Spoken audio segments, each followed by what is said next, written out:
It's been so hot out here lately. Been wanting to have a nature day for a while. I hope everybody's doing well. I do not have anything in particular planned. This is very impromptu. Just missed you guys. Just missed you guys. The kiddos are here, so you will hear them. If you don't like that, you can find another channel. All right. So, Holy Spirit, infinite creator, source, all that is. Send much gratitude to Mother Gaia, much gratitude to our spirit team, much gratitude to everything that is in alignment with divine love. Call forth our circle of light, our pillar of light, direct through our crown chakra, through our spinal cord, all the way down our feet portals, and all the way into sweet, sweet Mother Gaia. We love you so much. Thank you for your greenery. Thank you for your abundance. Thank you for your nature. So much love.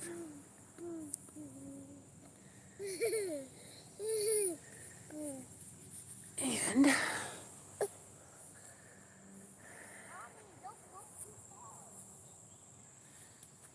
so, Holy Spirit, please make me a conduit of whatever messages you have for the collective today. Ask for only clarity, only truth, only alignment for everybody's higher self that is here now, that is to come in the future. Let us connect directly through the heart portal. Let there be only a positive exchange of energy. Please let there be divine protection against all evil eye, jealousy, hatred, negativity, and darkness. We are shielded and we are protected. Thank you, Infinite Creator. And so it is. Alrighty, so I'm just going to flow. And what's coming to my mind at the moment is how powerful our words are.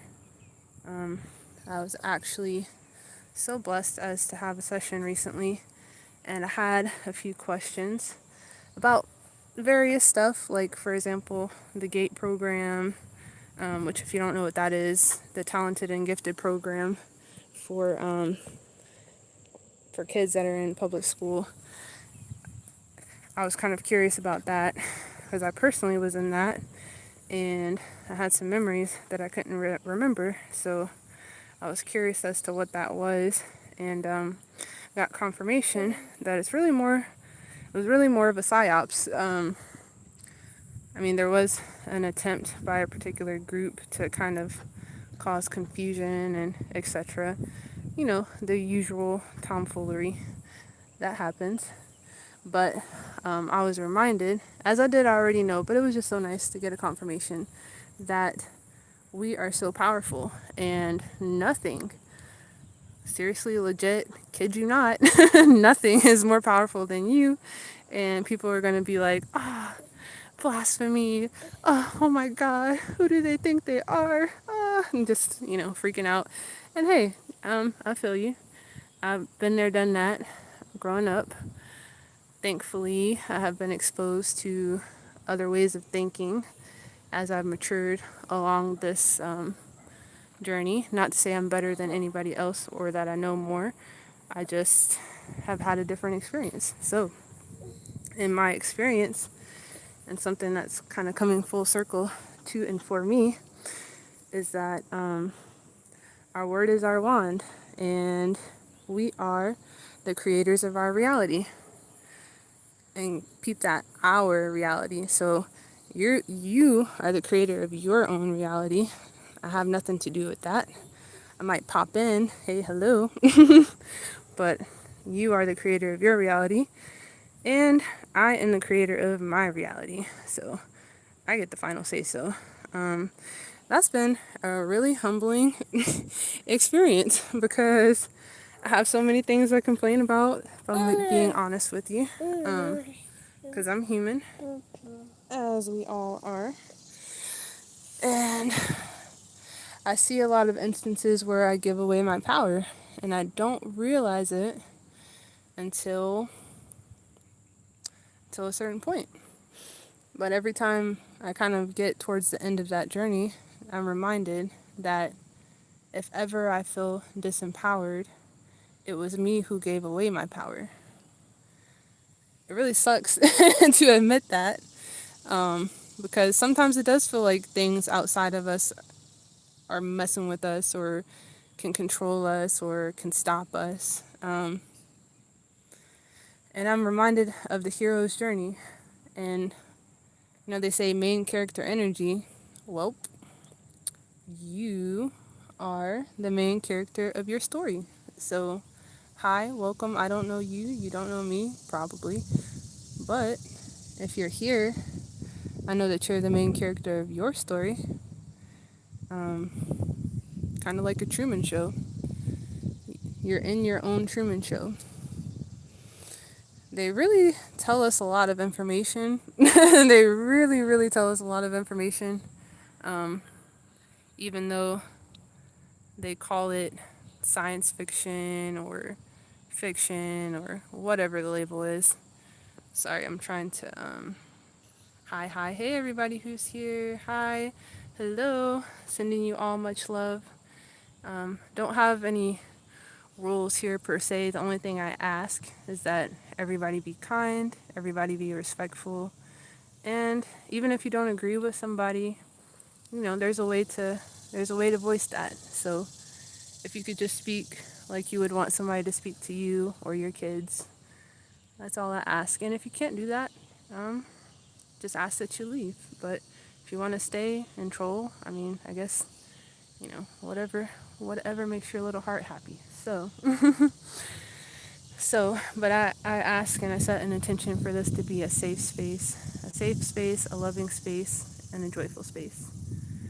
So, I'm going to continue to show nature because hopefully all the healing vibes are coming y'all's way. If you hear the wind, that's just Mother Nature saying hello to you. Hope you're soaking up all the goodness that Mother Nature has to offer. There was a channel called, oh my goodness, I don't even know. I think his name was Ralph Smart, something like that. And he'd be like, breathing in that good ass prana, baby. If anybody knows who that is, that channel. I used to love just watching the background. I'd be like, where the heck is this guy? He's just in the most beautiful places. So this is my attempt at giving you some beauty. So you're welcome, and I love you. So back to the randomness. If you like random, you're in the right spot. Just kind of letting it be a stream of consciousness. And is there anything in particular you guys would like to talk about? If so, let me know. I'll take a little peek through the comments. But otherwise, I'll just kind of keep flowing. So, what I've learned personally is I have to take accountability for my reality, because everything is you pushed out. Oh, God bless you, little one. And that is super hard to accept for your ego because you look at all the crap in the world and you're like, man, if this was my world, if I designed this world, there wouldn't be this, there wouldn't be that, there wouldn't be war, hunger, sickness, none of that. At least most of us empaths, I think, would be along those lines. But then we kind of have to remember that this game, and I call it a game, but the simulation, this game, was designed for contrast. As far as I am aware, or I've been told, or I've noted, this is the only place where you can experience contrast to this level. So, if you don't know what you want to create, it will definitely help reveal that to you.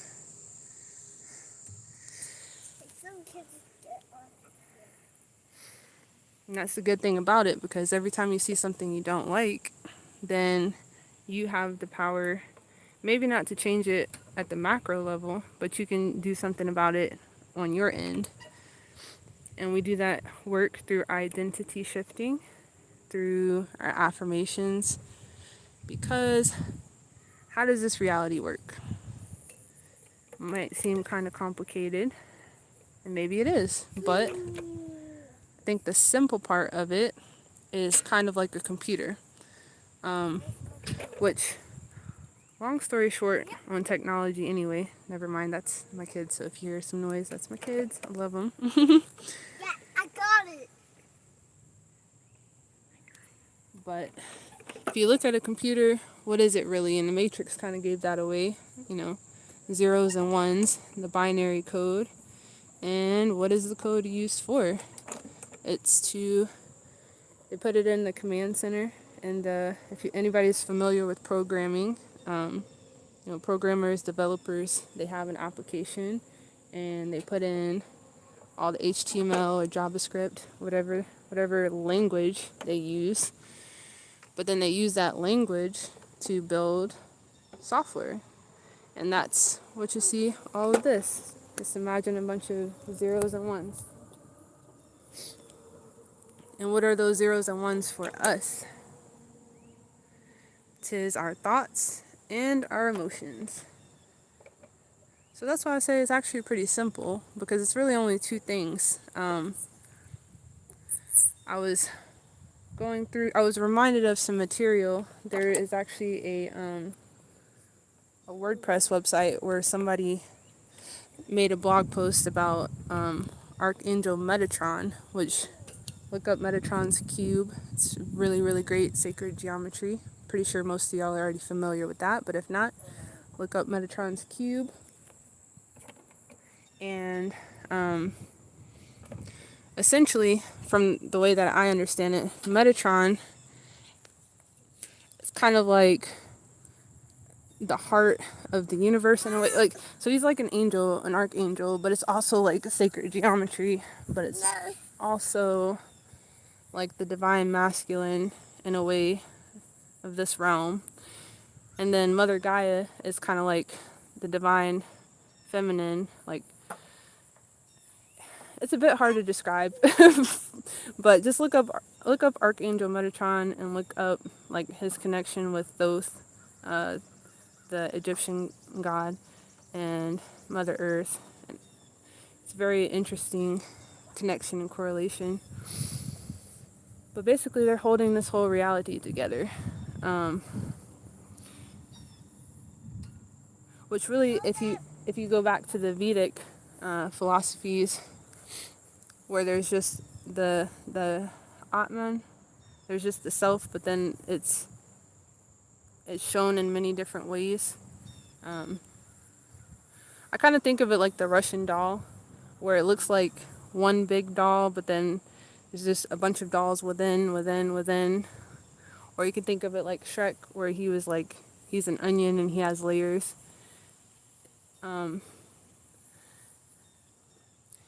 Actually, I watched this other cool video about how when a snowflake is created, it's kind of like a fractal, and then the rest of the geometry is just kind of built on that. There's this really cool YouTube channel, I gotta remember its name one of these days, but he was also talking about Minecraft and how that actually teaches people sacred geometry, because the way that the fractals are repeated, like something about the scale, it was interesting. So anyway, but why are we here? Let me read your comments. Our thoughts and emotions from part of our experience as well as our experience of the physical world. We only know our experience. We don't know how real, simulated, or fundamental our experience is. Form. Yeah, and so just remember, whenever I say this stuff, take it with a grain of salt. We all have our own interpretation. Thank you for bringing that up. Not really debating the validity of the realness itself, per se. I'm just looking at it from a standpoint of a metaphor that I have, which for me, I actually did take a a computer class, like a developer class, and I just thought it was really interesting the way that you can go in the back end, which is, the source code, like manipulating the source code, and that affects the front end, which is what you see, like when you go to a website. So it's just a metaphor, a perspective, and a lens. I'll leave it up to you guys for what is real and what is simulation. That kind of gets down a rabbit hole, I think, because then sometimes we can kind of be like, well, what's the point of this if it's not real? Or I don't know, it can get very existential crisisy. But thank you for bringing that up, though. I just kind of look at it like whether it's real or a simulation or a combination, whatever it is, I'm here, at least for some portion of time. So while I'm here, in whatever capacity that is, I want to be a conscious creator. And so that's kind of the point of this for me, is how do we really connect with being a conscious creator of our reality? What do you want to build? What I found really fascinating in one of Robert Monroe's interviews, and if you don't know him, look up the Monroe Institute. Very fascinating stuff. CIA was involved in that. My child is very excited. I see your rock. So cool. Let me think. Go get your ball. You wanna go play with it? Go play with your ball. And yeah, so he had a cool interview, and thanks for your patience. If you don't like kids, it'd probably be best for you to leave this channel, because I have some. They will be here and they will participate in their own special way. So the Monroe Institute, they had an interview with the founder, Robert Monroe, and he actually really went into depth, and it was such a fascinating interview, because he was talking about when he first started astral projecting or out of body experience, whatever you want to call it. Sure, baby. How initially he was terrified because of the things that he saw, but eventually, as he kind of kept going and kept progressing, he ended up, and I'll fast forward to the end, but eventually at the end, he kind of discovered, kind of like the Truman Show, like the edges of reality. Like there was a portion where he realized when he got to heaven, and he realized there was a loop. Like I think he was specifically looking at the clouds, which is ironic right now. And he was listening to the music or something. You'd have to look up his actual interview. It's a pretty long one. I think it's like an hour and something, but it's a good one. And he just realized, he was like, wait a second, there is a loop going on. Like, there's only so far you can get to a certain extent of what's already created. And then he realized, like, to him, because he asked whatever this being was, I guess his spirit guides or whatever the terminology you want to use. He asked whatever being he was communicating with, like, so what's going on, or what what now? Because if anybody's watched the Truman Show to the end, like once he gets to the end, once he opens that door, what the heck happens after that? And basically he kind of got from my understanding of his interview, essentially it was like, well, yeah, that's up to you. Now you're creator mode. Everything else was kind of like training wheels. It's kind of like as you grow up, when you're a baby, you can only have milk, and then you develop, you can eat real food or bigger solid foods, and then eventually you get to the status, hopefully, you mature enough where you get to be an adult. And being an adult usually means freedom, autonomy, creativity, full expression of that. And I think is a similarity in the spiritual realm, where once we reach a certain level, we get that privilege of being co-creators with the divine. You read your comment. Exactly right. That's what I'm trying to say. It's as real as it gets for us, but outside of psychedelic experiences, etc. But I've not tried psychedelics yet. Okay. Okay. Yeah. Thank you for sharing your experience. So yeah, I think ultimately this is all kind of like a training ground for us to remember that we are aspects of the creator and to kind of earn the right to be co-creators. And what I mean by that is is oh whoa whoa are we able to operate in love?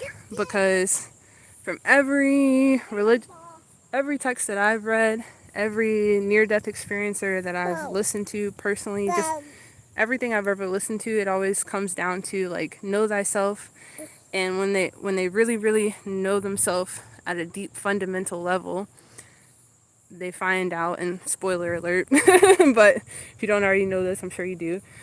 Ultimately, we're all light. Like ultimately, we are light in a compressed form. One sec, guys. Life is life and life is real. So, ultimately, we are the light. So, think about it like this. And Alan Watts had a really, really, really interesting quote. He said, imagine that you're God and you're all powerful, you can do anything. What would you do? And he's like, maybe at first you would just live your dream life. Everything would be, whatever it is you want, instant gratification, the best of everything. But at some point, you might get kind of bored. You might get kind of bored. It might end up being like the Twilight Zone where this guy thinks that he went to heaven. Freya, get back. Come back. Excuse me. And then you end up finding out that actually getting everything that you want instantaneously is a little bit more hellish because there's no challenge, there's no friction. It's kind of like playing a video game where you already have all the cheat codes. It's almost like what's the point? If anybody's ever played The Sims and they have the infinite money glitch code, whatever it's called, it's almost like what's the point? It's so easy. You didn't earn anything, and maybe that's part of the secret as to why we keep coming back here. Maybe we like a little challenge, a little, I don't want to say suffering, but to earn our stripes. If you ever watch like a movie and then if the movie started and they introduced the hero and the hero was just like, hey, I'm the hero, and then boom, he got everything he wanted, there really wouldn't be much of a movie. The movie is pretty much just them dragging out and delaying the inevitable of the hero saving the world or finding himself or whatever happens for them. But it's basically just like resistance, delay, obstacles. It's just basically like a metaphorical obstacle course. So if we can ask the question, what is it my soul is trying to create right now? What do I want to consciously create? That kind of gets into karma, like destiny and free will, destiny and fate. So I've heard a lot of stories about us having soul contracts and there being particular things that we come in to work on. Sorry, let me read this to you. See, I'm a lot more aware due to spiritual inquiry, just how much I affect reality and my thoughts for shaping my experience. You need that tension, contrast, like you said, and the tension. It's the tension in the string that allows the note to be played. Yes. Exactly that. And that kind of gets to life as an orchestra or as a symphony. If you kind of think of it as life being an orchestra or a symphony, and our human lives being the instruments of that, if you had a guitar, it's mounted between two pegs, right? The strings are mounted and it's tuned, and when you tune it, you literally increase or decrease the tension on the string to adjust the frequency, the vibration, the note, the music. And so, in a similar fashion, that's kind of how our lives go. We have tension. Very, very interesting. Thank you for bringing that up. And this is very free flow, very relaxed. So, hope you guys are enjoying this. I was really hoping to wait until my kiddos were asleep and kind of really get into things, but sometimes life just doesn't work like that. Life doesn't work like that. And if you wait for the perfect moment, it'll never happen. So I'm going to try to choose consistency over perfection. And I hope you guys can all do and find the same in your own life. So what are you guys working on in your own lives? Like, what do you feel like your soul first came here to experience? And I say experience rather than work on, because certain terms can make it sound kind of like school, like homework, like if you get it wrong, you're gonna fail. And then it just gets, I don't know. I kind of, me personally, and again, all of this is personal, you don't agree, it's totally fine, totally fine. Personally, I kind of think of it more like getting your PhD, to where you get to pick whatever topic you want to pick. What do you want to learn about? You're the one who gave yourself the assignment. So what do you want to learn about? And whoa, look at that. What do you want to learn about? I think at a certain point in time when we are less evolved, and by that I mean less aware, and by that I mean more unconscious. And it's not to be negative or derogatory. I'm just simply saying, as you play this game of chutes and ladders, you become more aware what's going on, your place, who you are, what all of this is. I think in the beginning you kind of have more of a dharmic kind of thing, like you kind of have something more kind of given to you, and by given to you I still mean that you did it at a soul level, so it's never taking away your agency, but there might be certain things you came in to work on.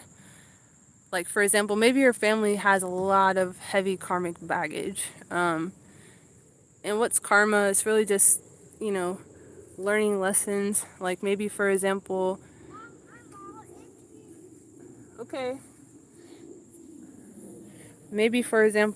you guys have a lot of anger in your family. Maybe you guys have a lot of shame in your family. It's usually tied to emotions, honestly, from what I'm noticing. And anybody correct me where you have a different insight. I'm always welcome to constructive collaboration, criticism. But basically, your family might have a lot of stuff that they have been trying to work on for a long time, and nobody's quite made the progress that your family's been hoping to. And by family, I don't necessarily mean blood family, although could be, but I just mean like your soul family, your soul pod, your whatever term you want to use. Like when they talk about reincarnation, and just fun fact, I believe in reincarnation. If you don't, hey, it's up to you. It's all good. This is a loving and open space here. But if you look at reincarnation, a lot of times there's a certain number of souls coming together in a group. I see. And they're trying to work on a particular thing. And they keep changing roles until somebody gets it right.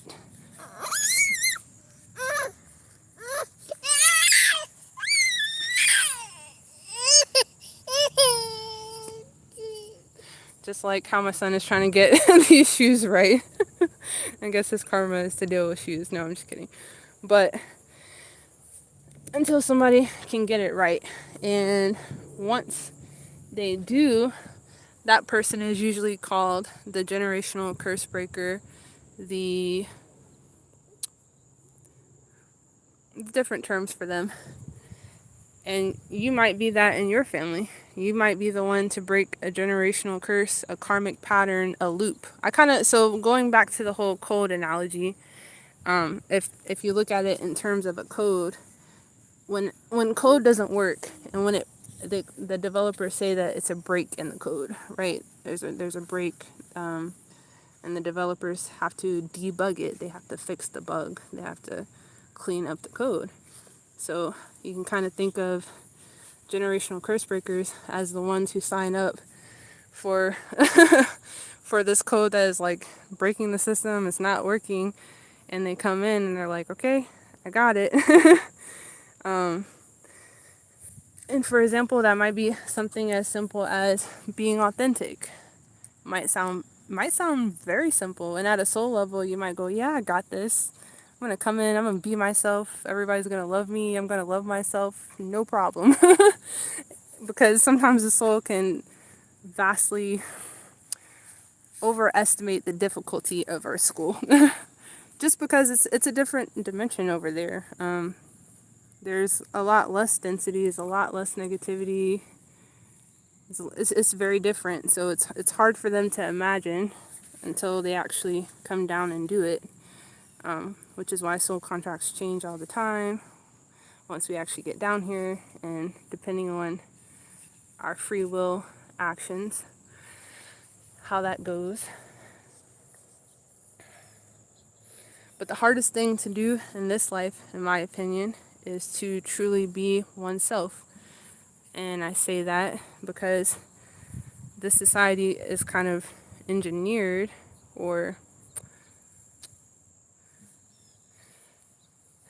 it's kind of encouraged to be everything but yourself. There's a lot of institutions, like, you grow up and then you get put in school and they tell you to sit down and shut up and get in line and be quiet and regurgitate information and don't talk back and all of that good stuff. And what are they really trying to do? Let me see. While this has more progressive process, although maybe ultimately one person has to finally fix the bug. Yes, but you can see each generation getting better. Yes, and thank you for saying that. Exactly. And to that point, Lost in the Dream 93, I kind of think of it like every generation is definitely. Every time I go up the hill, I will go play. Do you want to walk with mommy? Let's go walk. Do you want to walk or play on the playground? Walk. Okay, let's go walk. Here you go. Every generation kind of has their little snippet to work on, because it would be unrealistic. Like, if you ever play a video game, which I'm sure many people here have, you never just like play a video game and you as one character fix the whole thing in one mission. Do you know what I mean? So even if you stay the same character, it's going to be many missions, it's going to be many side quests, it's going to be many things. Come. No. This way. It's going to be many little side quests, missions that all compound. And you can kind of think of it like each little quest is working on a snippet of the code. Oh, look at that bird. Oh my gosh, I think that's a heron or a crane. I don't know if you can see it. If y'all can see it, that is so awesome, because we don't get many of those water birds here. There's no water around me, unfortunately. Ugh. Crying. But maybe that's a synchronicity for somebody. If it is, essentially every character works on a snippet of it at a time. And or maybe you're in a game where you change characters and each character does a little bit, but either way, that's the never ending story. Have you guys ever watched a movie called The Never Ending Story? And there's this kid and he gets this book, and every time he reads the book, he literally gets sucked into the book. He becomes the character. And to me, the title just kind of reflects that us as participants in whatever this is, we're part of a never ending story, because what else does creation have to do but experience or be? You know what I mean? Like, if there was something that creation needed to do per se, wouldn't it have done it by now in all these many years that existence has been? Um, if we look at nature, what is the point of this? What is the point? The grass keeps growing, the sky keeps doing its thing, the birds keep laying eggs, having new birds. Like, what is the point of all this? But for it to be, in my opinion, a cycle. And I quote Alan Watts because I love that man. Wish he was still alive. But, but, as he said, something to the effect of, life is like a song, and you can dance. You can dance. Like, hopefully you before the song ends, you learn how to dance. Which I don't think the song really ever ends. Hence the never-ending story. Hence the symphony.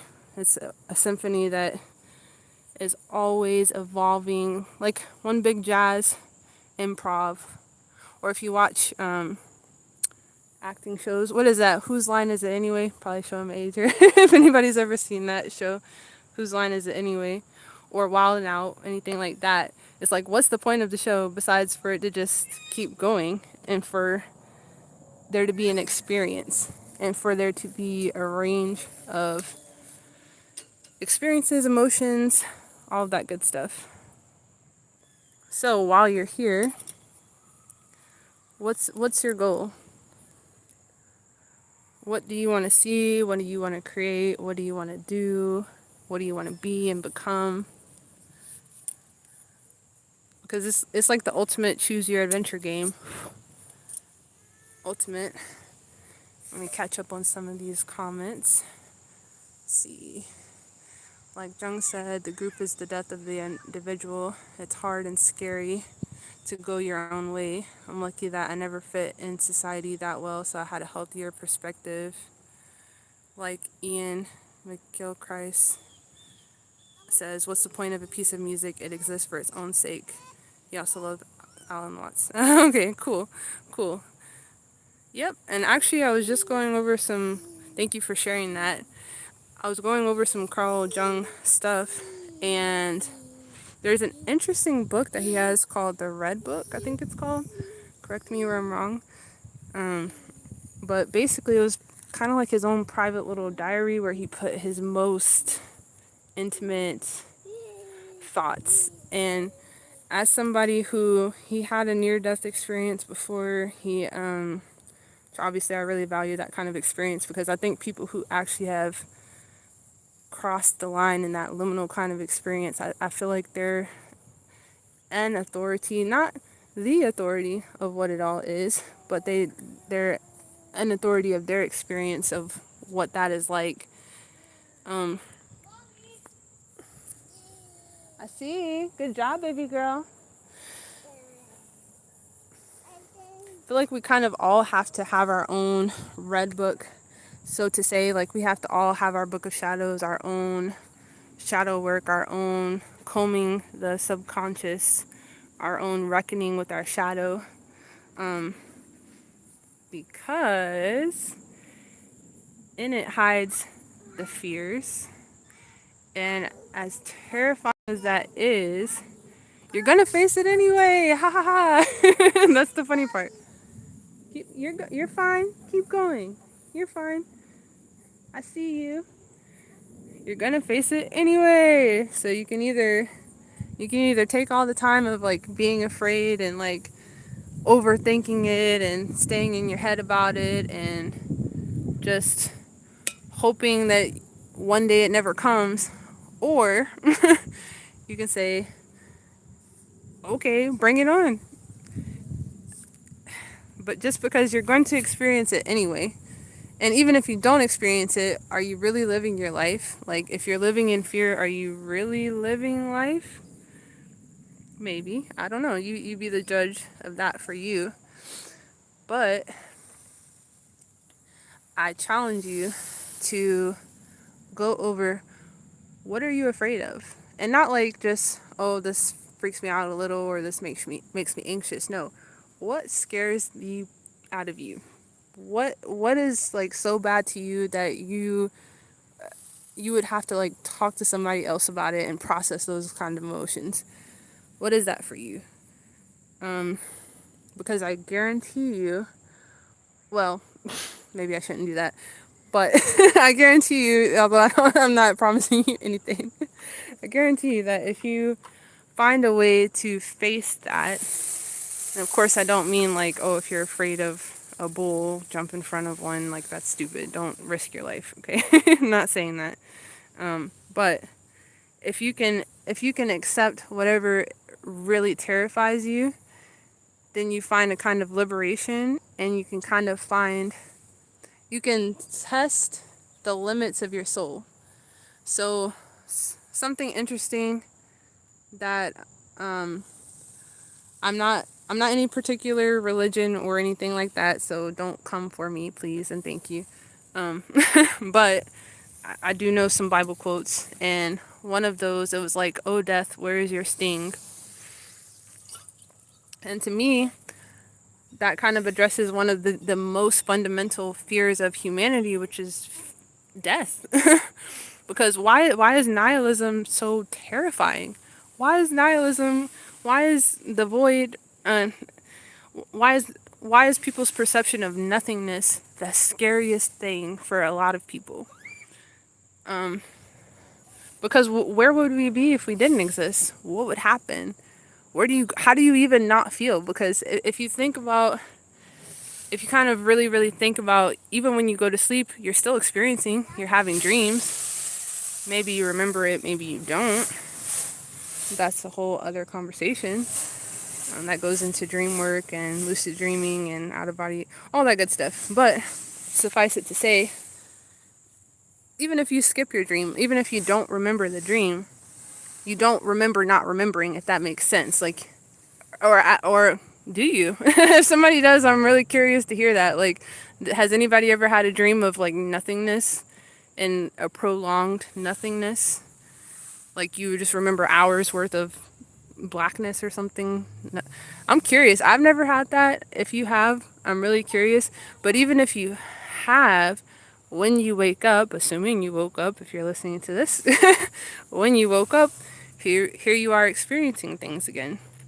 So there's certain core fundamental fears that we share just in the human experience itself. Death being one of them, one of the many. But I challenge you to find a way to kind of process that as best as you safely can for your physical vessel. Not telling anybody to hurt themselves or anything like that. So don't get that twisted. But find a way to challenge, confront, safely experience that, and see what happens after that. Because after you do that, so for example, I know people who have fear of heights, me being one of them, and they do stuff like ride a roller coaster, and that's a way to, as safely as possible, confront that fear. So after you get off the roller coaster, assuming that you made it, how do you feel? I know for me, I felt kind of silly that I was even afraid in the first place. So I was like, oh, that wasn't that bad. I mean, it was scary, it was terrifying, but I made it. I did it. I'm over it. And you can kind of put it in your back pocket and go on to the next thing. My son is contributing to this highly intellectual conversation. Boop, boop, boop, boop, boop. But essentially, the more that we can really come to grips with whatever our fears are, the more we realize maybe maybe it wasn't so bad after all. Because, for example, with death, in my opinion, all my opinion, but you never stop existing. Like that I think Pharrell was in a group called Never No One Ever Really Dies, nerds or something. Um, yeah, so if you could get over your fear of death, how could that help you live more fully?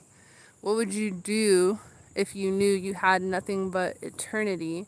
Of course, not in this physical vessel, because we are the infinite, temporarily in a finite form, which has particular limitations. So you don't have infinity in whatever form you're in, obviously. But in the grand scheme of things, in the long run, if you have eternity, what would you do? What's and that brings into question. So I feel like when you really do that shadow work and you really let yourself explore that, it forces you to find your values and define your values for yourself. Because society will tell you what's important. They'll try to. They'll say, you have to make this amount of money or you suck. You're worthless. Like, you're not a provider. You da da da da da. If you don't go to school, you suck. If you don't go to an Ivy, the list goes on. I'm sure you have your fair share of experiences with that. But it forces you, as you do your shadow work, to define what's truly valuable for you and to realize that you have the ability to make a long-lasting legacy. So let's just say, for example, okay, so for me personally, hey, do you want to play with the ball? Do you want to play with the ball? Those shoes are too little for you, goofball. No, they're too little. Do you want to play with the ball? Okay. So for me, I realize that children are what's valuable to me. Like, children and nature. And I say that because, well, aside from like Michael Jackson's lyrics, like all of his wonderful lyrics, and anybody else who's in tune with that kind of stuff, nature is the only thing, like, there's that quote that's like, not until the last fish is poisoned, until the last water's poisoned, until nature is messed up beyond repair, that humanity is going to be like, oh crap, we should respect Mother Nature. Like, they don't. But maybe perhaps we can not wait until destruction or calamity happens. Maybe we can go ahead and, as a society, go ahead and say, hey, wait a second. Even if I don't exist later in this particular body, hopefully my kids will. And even if your kids don't, somebody that you know and loves kids will. And even if you don't know anybody or love anybody, which, dang, bro. Come on, man. gotta love somebody. Hi, beautiful. You gotta love somebody. Life in and of itself. Those shoes are too big for you, silly goose. Hopefully you can find value in life in and of itself, life for life's sake. Go get your shoe, please. Go get your shoe. Go put my shoe back, please. I'm gonna take that as a synchronicity. Go put my shoe back, please. Go put it back, please. Thank you. Take that as a synchronicity of my kids playing with my shoes. That exactly. One of these days they're gonna grow up and they're gonna have to fill the shoes of an adult. That is the part of this never-ending story. It's part of, like, the tarot. Oh, there's two little birds. Like how it starts off with the Fool, and in many decks starts off with the Fool, and then goes through the process eventually to through king or queen, emperor, empress, all that good stuff. Eventually we have to mature, and eventually what we have, we're leaving it to somebody else, as we don't get to keep any of this, as we all know. And society can kind of brainwash people into being so self-centered and so materialistic to the point of everything's all about me and it's all about my experience and how much how much can I get at the expense of everything else. That's unfortunate. It's so unfortunate because what is anything worth? What is gold worth without, water, like drinkable water? What are video games worth without food that's actually nourishing and healthy? Like none of us get to have an experience if we destroy this planet. And even those people who think they're gonna go to some other planet and colonize it and whatever, hey, good luck to you. Perhaps, but even if you do, if we have not learned the lesson, all you will do is repeat the same thing on that planet until it gets destroyed and keep planet hopping, and then it's like Star Wars and all that other jazz. We have to learn the lesson. There's no spiritual bypassing it. There's no getting around it. If our consciousness, we have to develop as a consciousness as much as, if not more than, our technology. Because if our technology outpaces our consciousness, and by consciousness I mean our awareness, our capacity to love ourselves and quote unquote other. I put the quote around other because it's a lot of spiritual things that say there's the one. Look up the law of one material. Controversial. So prepare yourself if you don't have any experience with that. And I just ask it as a question because even though all these things are my opinions, feel free to your own. But I posit this as a question to you. What if there is only one here? What if there's only one here? And this is like a big hall of mirrors kind of thing. And everybody else is just a reflection of you. And I don't mean you, a little you, like your ego, like your human personality. That's not what I mean. But I mean, we're just one big collective. So to put it in a metaphorical term, like if there is one octopus, right? One sentient being, oneness, all that is source. But how could it experience its environment, So it has its tentacles, which would be like us as a collective, each little, however you would want to subdivide that. And then each tentacle has a sucker, which I would think of the sucker as like the individual, like the person. So yeah, if there's really just one of us here, and everybody else is a version of you pushed out. Shout out to Transcendental Tarot. I believe that's what her channel is called. She spoke on this today. It was something to the effect of everybody's a version of you pushed out. They're a mirror to you, and they're reflecting back to you either something, like if you envy somebody and you're like, wow, they're amazing, they're just reflecting to you the goodness that you have within yourself, but you're not expressing or claiming or accepting or projecting, whatever. So you look up to them. Maybe you're envious, maybe you just appreciate them. There's varying degrees, but that's you. So whatever you're admiring in them, that's you.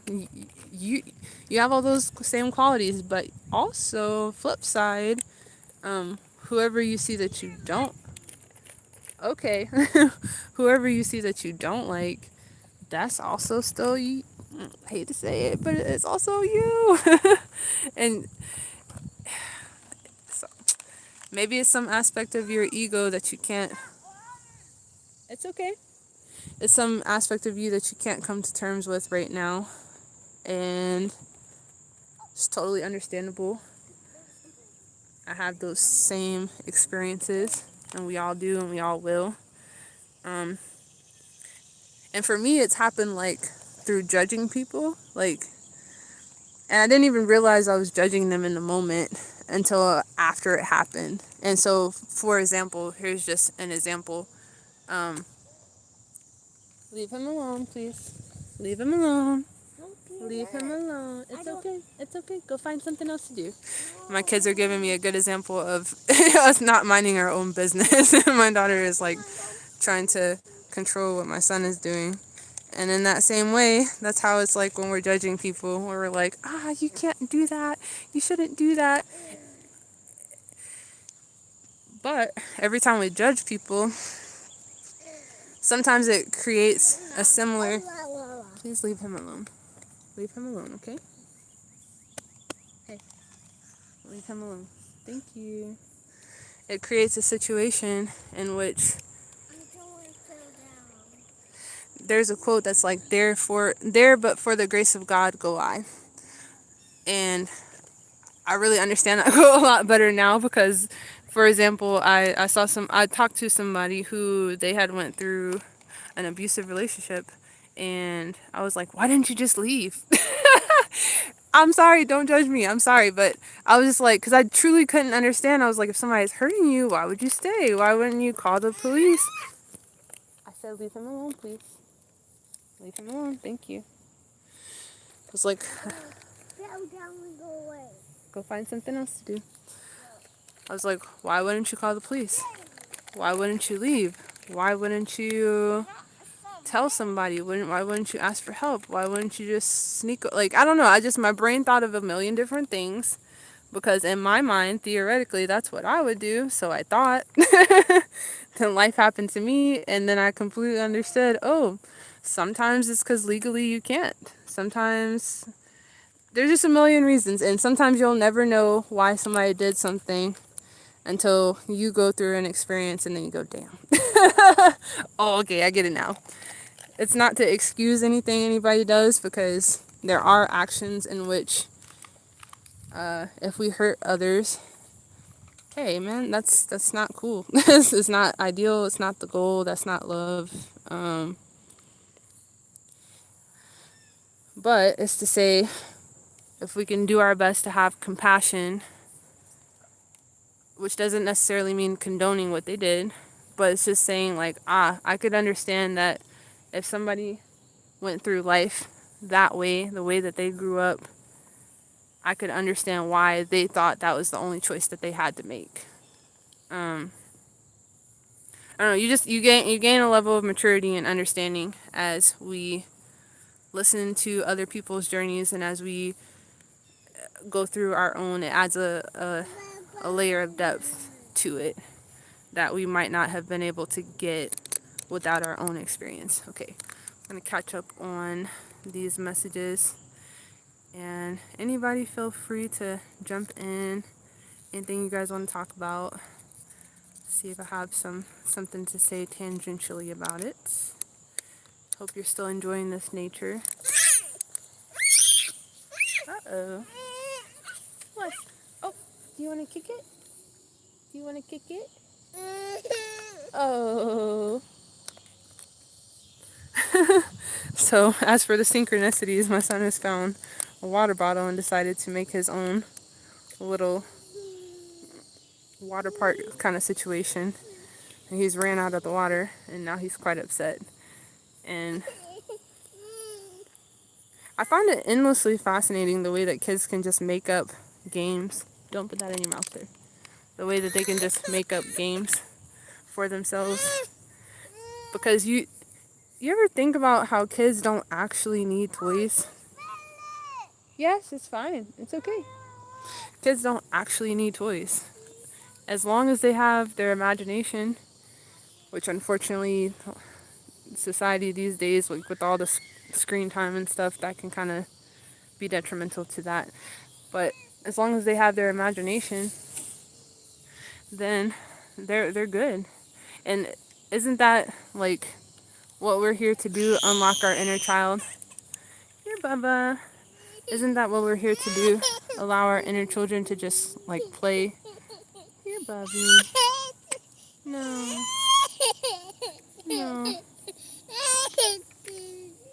And sometimes our inner children are just really mad. So what are you needing for yourself? Could be alone time, could be relaxation, could be expression, could be just to like not even have to meet up to anybody's expectations. Sometimes just that pressure of trying to be something is a lot. 1 second, guys. 1 second, guys.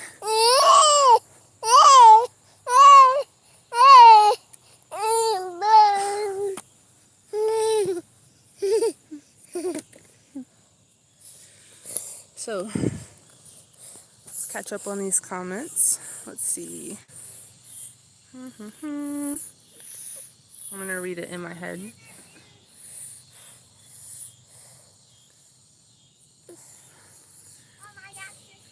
Thanks. Can you put them up, please? They're saying...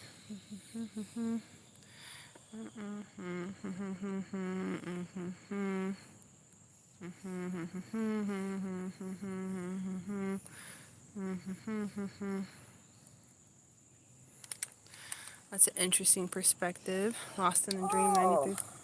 That's fine. He spilled it. That's fine. Do you want to go play with it? You can play with it or you can throw it away. You can play with it or you can throw it away. I think I just don't feel it. I just don't feel it. Okay, so yeah, the doctor can only accept the patient when he accepts himself. Kind of reminds me of Chiron and the Wounded Healer. Pursuing pleasure ends in death. That's an interesting perspective. I would push it further as to say,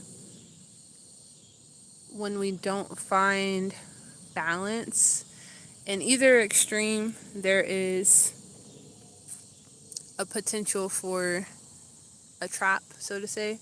So, for example, with pleasure. So there was actually this interesting quote by Plato, I believe, and there was this YouTuber who he showed the ideal breakfast of Plato, and it was super simple. It was like boiled vegetables, some bread, some fruit, and some vegetables, like olives or something like that. And the whole point of that was because societies that push super indulgence, overindulgence all the time usually end up in collapse. Like, for example, like with the French Revolution, where, you know, the aristocracy, I can't talk, aristocracy, the aristocrats were, you know, eating the most sumptuous, extravagant feast all the time, while the regular people are like, hey, can I have some bread? We're starving over here. And that disparity can cause upheaval, to say the least, if not a whole dang revolution. So I would agree with that statement, and as far as that, but I would also add, come back, I would also add, excuse me, that like 1984 by George Orwell, not having any pleasure, or like the restriction of pleasure, is also another kind of torture and hellscape and death. Because if you remember in 1984, they all had like ration meals of like gruel. It was like nasty. Yeah, could only get like a razor blade per year, and just, it was just miserable. It was just, if you've ever watched that TV show about those people who are so cheap, like extreme cheapskates or whatever it's called, where these people are like making their families' lives miserable because they're so cheap, unnecessarily so. I feel like that's could be tied to avoidance of pleasure, and so that's another kind of death. So there's this quote that came to me one time. This is, I'll call it my quote, but it was like, clarity is the balance between dark and light.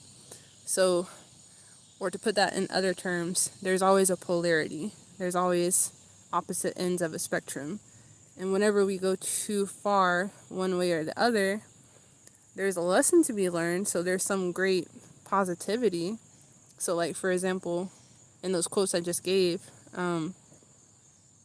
with 1984, if you have extreme rationing and things like that, well, yeah, you could be very efficient, and that could be great for society in terms of efficiency. But then it's like, is life worth living if it's miserable? If not allowed to wear makeup? Not that I care for makeup, but I'm just saying it's an avenue of expression. If you're not allowed to do that, and you're not allowed, if you have so many just restrictions, is life even worth living, even if it's maximally efficient? And vice versa the other way. If it's so extravagant, can you even enjoy the simple things anymore? Like, if you can't enjoy breakfast, if it's not ridiculous, then there's something to be said for the middle. There's something to be said on exploring contrast and going to the opposite ends and finding the joy in that, finding the positivity, finding the extreme satisfaction of that one end, but then kind of tempering it and finding, like, how can I get the most of everything? That's another question, because if you play a game like, what is it? Like Super Mario go-kart, the go-kart one, and you have to pick your car, and each car that you pick has different attributes. So one car might be super fast, but then its handling sucks, or vice versa. Like, there's a trade-off pretty much. So you have to determine what is going to give you the best advantage. What's the best advantage for you as a driver, And I think that's kind of where life gets personal. Okay, come sit with me. Because there's something on me. Okay, let me get to it for you. Love my kids so much. Let's go back to the rest of these. It's in my body. I'll give you a good bath at home, okay? Give you a good bath. That's why you can't play in the grass that way. Alright. So, catching up on these comments here.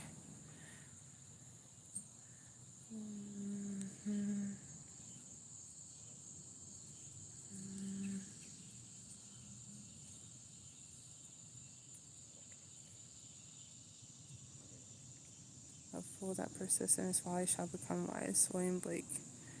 Yes, I agree with that. And that kind of brings to the beauty of life anyway, because it's kind of like you almost can't really get it wrong, because every experience has something for Mommy, you to. I want to go home. Okay, we'll go home. Every experience has something to teach you. Let me finish with your brother first, please, okay? No, I want to go home.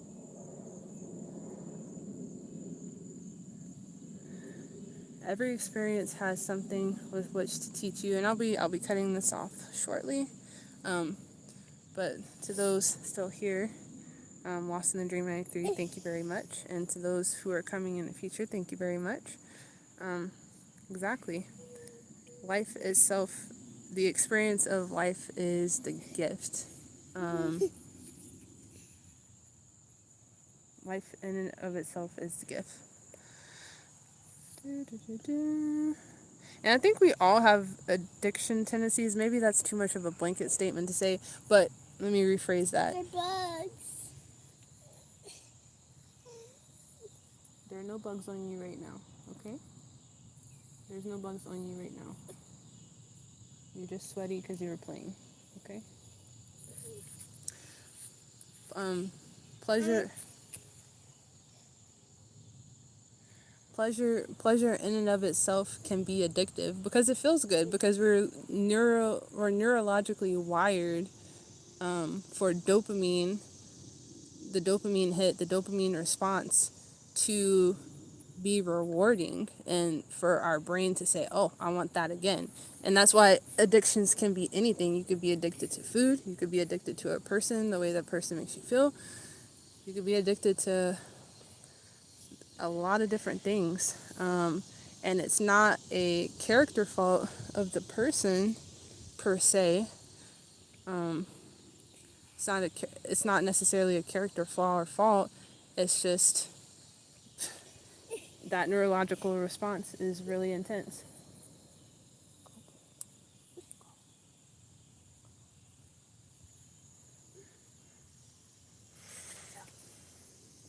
So we have to just ask ourselves, hey, if you lay in the grass, you're going to be itchy.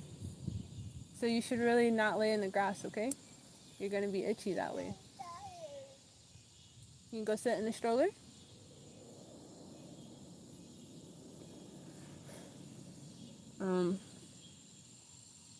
That's where we have to come to a kind of reckoning with ourselves, and I think that's where it gets back to the values, because we can train ourselves to a certain extent. One second. Hold on, 1 second.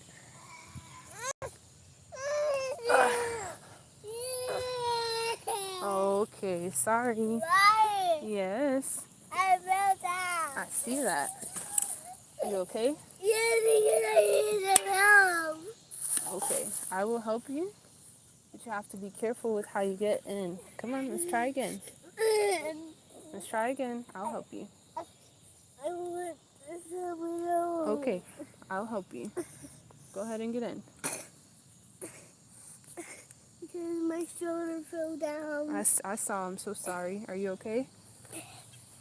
I'm trying to be careful anymore. Okay, be careful. Having technical difficulties here, you guys. All right. Good job. Are you okay now? Yes, we're going to go ahead and go, okay? Bless you. Okay, we can eat when we get home. So we can kind of rewire ourselves to kind of... There's a book called Atomic Habits, and to me, it kind of represents us rewiring ourselves into what we value. So for example, you could say, what is it that my higher self would do? Like, what do I value? So I value health, and as a person who values health, then exercise is important to that value. So then you train yourself to get your dopamine hits by going to work out, like being in the habit of working out, falling in love with the process itself and not the results. Because if you, from what I remember of the book, if you try to just prioritize the results, you're going to get frustrated because you're not there yet and all that stuff. But if you can fall in love with the system, the discipline, the process, if you can find joy in that, then you can find, then the journey itself can be more joyful. That's what I got from that book. So let's see. I'm going to read a little bit more of these comments here.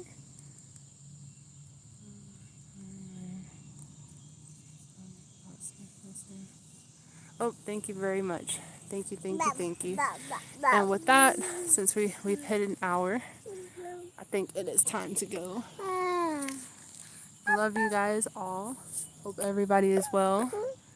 Hope you enjoy the rest of this nature. Hope you can hear the sounds. I think those are cicadas. Well, and also my children. But nature is singing you a lullaby. Hope you enjoy it. Y'all take care. Catch you on the next one. Goodbye.